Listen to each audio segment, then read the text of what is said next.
Hello అండి. మా అమ్మ వాళ్ళు పొలం పని చేసే టైంలో ఎక్కువగా చేసే టిఫిన్ అండి ఇది.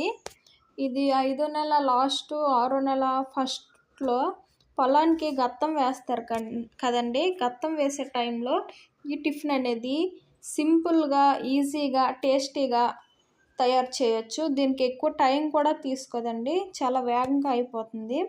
ఈ టిఫిన్ ఎలా చేయాలో చూద్దాం రండి.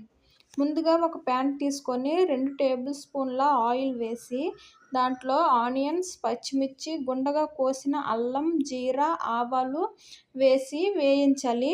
తరువాత కొంచెం క్యారెట్ ముక్కలు, టొమాటో వేసి వేయించాక దాంట్లో వాటర్ పోసి కొంచెం సరిపడా ఉప్పు వేసి బాగా తెరలించాలి. తెరిలిన తర్వాత దాంట్లో సేమియా వేసి ఉడికించాలండి.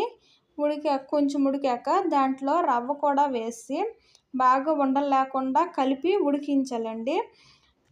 అప్పుడు ఉప్మా రెడీ అవుతుంది. దీన్ని పక్కన పెట్టుకొని దీనికి కర్రీ ఎలా తయారు చేయాలో చూద్దాం.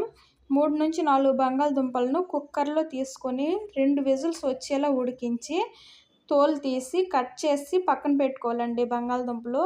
తరువాత కుక్కర్లో 2 టేబుల్ స్పూన్ల ఆయిల్ వేసి జీరా, ఆనియన్స్, ఆవాలు, పచ్చిమిర్చి, అల్లం వెల్లుల్లి పేస్ట్ వేసి తర్వాత టొమాటో కూడా వేసి బాగా వేయించాక దాంట్లో కట్ చేసి పక్కన పెట్టిన బంగాళదుంపలను కూడా వేసి కాసేపు మగ్గించి కొంచెం వాటర్ పోసి దాంట్లో ఉప్పు, కారం, పసుపు, మసాలా అవన్నీ వేశాక ఉడికిస్తూ ఉండాలి. మరోపక్క చిన్న బౌల్ తీసుకొని దాంట్లో 2 టేబుల్ స్పూన్ల శనగపిండి వేసి ఉండలు లేకుండా కలిపి ఉడుకుతున్న దాంట్లో ఇది వేసి కాసేపు కుక్ చేయాలండి. అంతేనండి, ఎంతో టేస్టీ అయిన టిఫిన్ రెడీ అవుతుంది.